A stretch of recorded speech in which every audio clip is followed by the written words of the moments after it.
I wanted to talk about this story. I wanted to let Luke run this while I go fill up my water. The CEO of Blackstone Real Estate Income and Trust was among those who lost their life in New York City yesterday. They're the ones buying up all the homes and marking them up at astronomical prices. The media is downplaying and bearing that angle of the story of another CEO taken out here. It's pretty clear why. Thoughts? I mean, real or not originally, real? yeah. I mean, I haven't seen much to this. I think the official version of events that we're getting, which again, people have a right to question, and I think we should question everything at this particular point of view, is that he was trying to go to the floor where the NFL is located because he had some kind of gripe. He was an NFL player before. He was psychologically unwell, and I guess that's what they're kind of basing here.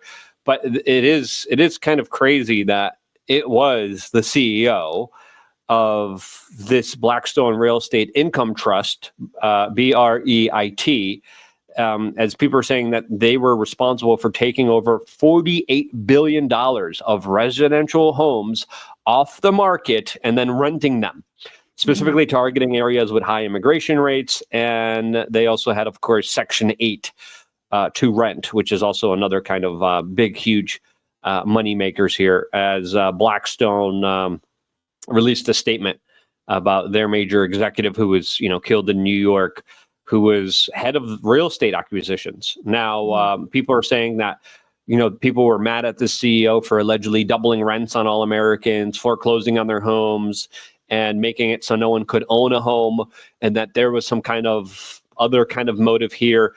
And when it comes to all of this, it's like, was this another type of United Healthcare CEO story that they're now just trying to bury? That's the theory. I'm not sold on it yet, but that's what some people are trying to connect the dots on, saying, this could be a way of trying to prevent this type of Streisand effect and this story getting too popular and too big, and to prevent other copycat killers.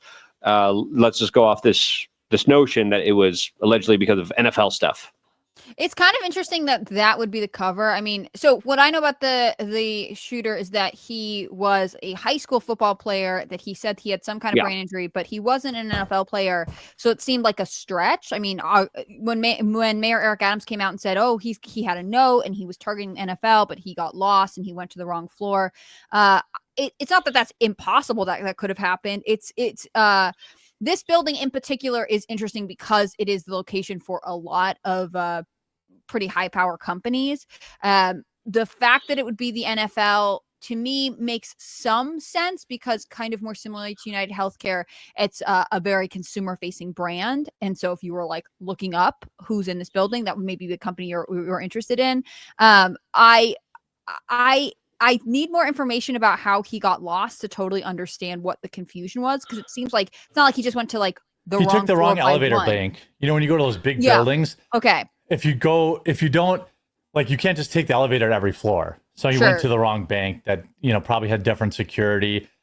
So it was like he was on the right floor but wrong tower kind of thing, or whatever. Something like that. Yeah. Yeah. I don't know if he even knew. So.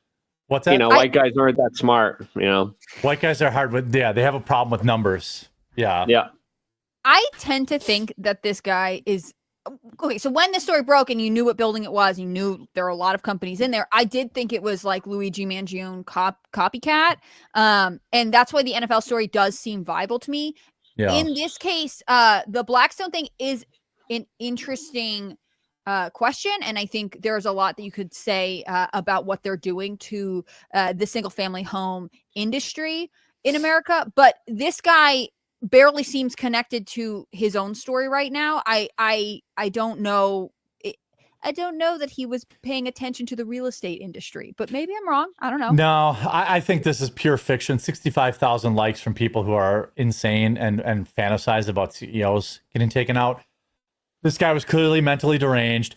He wrote a whole letter about the NFL.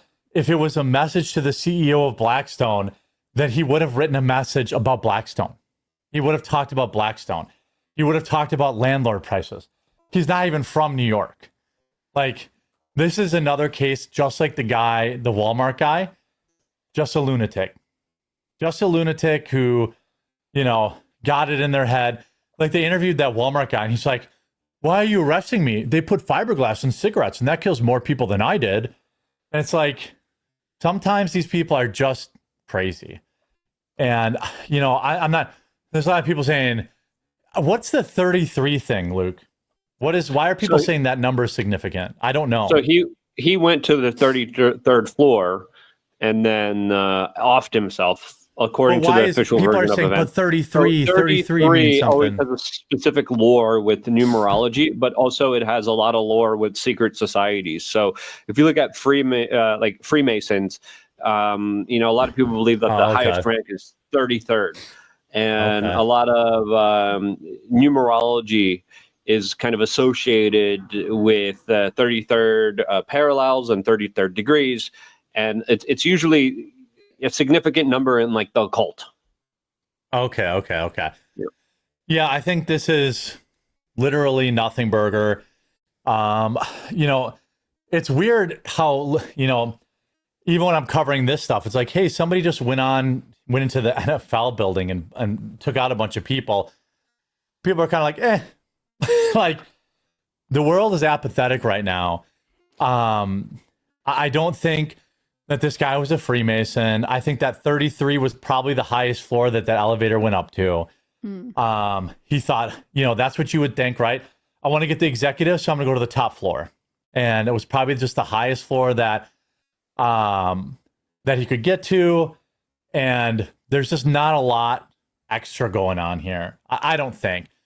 There's no evidence that this person just wasn't crazy. And even people are like, oh, he had a suppressor. No, he didn't. Saw a picture of the weapon. And there was a tweet that had like 100,000 likes. Oh, he had a bump stock or a pistol grip and a suppressor just when it's in Congress, 100,000 likes. I'm like, here's a picture of the gun. No, he didn't. Like, he literally didn't have it. And I sort of feel like we don't have to make this worse than it is. Like, it's not great that we have deranged people driving across the country to attack, you know, executives at buildings in New York City. That it's bad. That's it. We don't need to like make it a bigger conspiracy than that. We have to church it up. Yeah.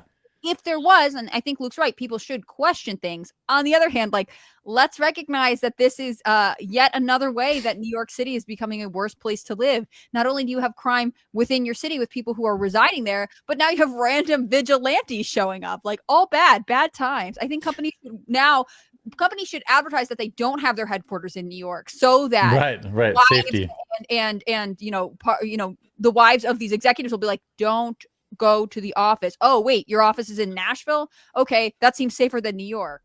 Yeah. Who would have thought gun-free zones didn't work? Yeah, it's almost like maybe he didn't read the sign, Luke.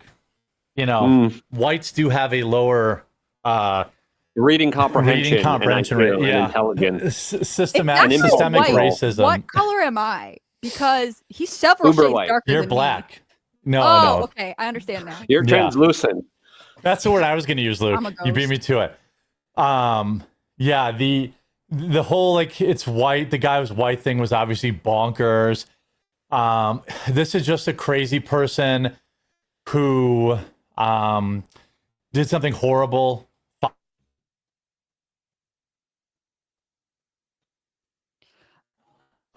Okay, I'm back. Also, shout out to the security guard who hid behind a pillar.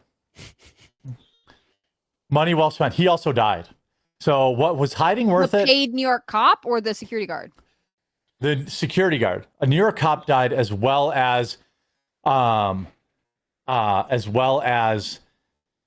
security guard. Now, I don't know if that security guard wasn't armed. I do not fault him for hiding. Like if he wasn't armed and he was just like a ID checker, okay, fine. I don't blame you. Security in like a very loose term, not like actual security.